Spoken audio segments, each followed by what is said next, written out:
একটি খুব সুন্দর জঙ্গল ছিল। ওই জঙ্গলে অনেক পশু পাখিও ছিল।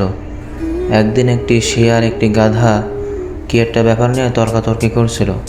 গাধা বলছিল ঘাসের রং লাল, শিয়াল বলছিল ঘাসের রং সবুজ। এইটা নিয়ে তর্কাতর্কি করছিল। কিছুক্ষণ পরে শিয়াল বলল, ঠিক আছে, চলো আমরা রাজার কাছে যাই। রাজার যে সিদ্ধান্ত নেবে তাই হবে। যে ভুল প্রমাণিত হবে সে একটি শাস্তি পাবে। সিংহের কাছে গিয়ে শিয়াল সব কিছু জানায়।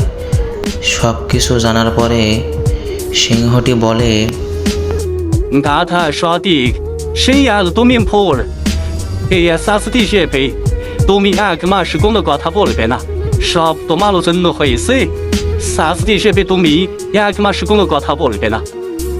গাধাটি এই কথা শুনে খুব খুশি হয়ে বাড়ির দিকে চলে গেল। গাধাটি চলে যাওয়ার পরে শিয়াল বলল, রাজামশাই, আমি তো ঠিক উত্তর দিয়েছি, গাধা তো ভুল বলেছে। আপনি আমাকে কেন শাস্তি দিলেন আর গাধাকে আপনি ছেড়ে দিলেন কেন? হ্যাঁ, আমি জানি তুমি সঠিক উত্তর দিয়েছো, গাধা ভুল বলেছে। কিন্তু আমি তোমাকে শাস্তি দিয়েছি কারণে যে তুমি একটি শিয়াল, তুমি খুব বুদ্ধিমান। তুমি বুদ্ধিমান হয়ে গাধার সঙ্গে কেন তর্ক করতে গেলে? ও তো একটি গাধা, ও তো বলে ভালো কথা বলবেই। তুমি বুদ্ধিমান হয়ে কেন ওর সঙ্গে তর্ক করতে গেলে? সেই জন্য আমি তোমাকে শাস্তি দিয়েছি। আশা করছি তুমি আমার কথা বুঝতে পারছো।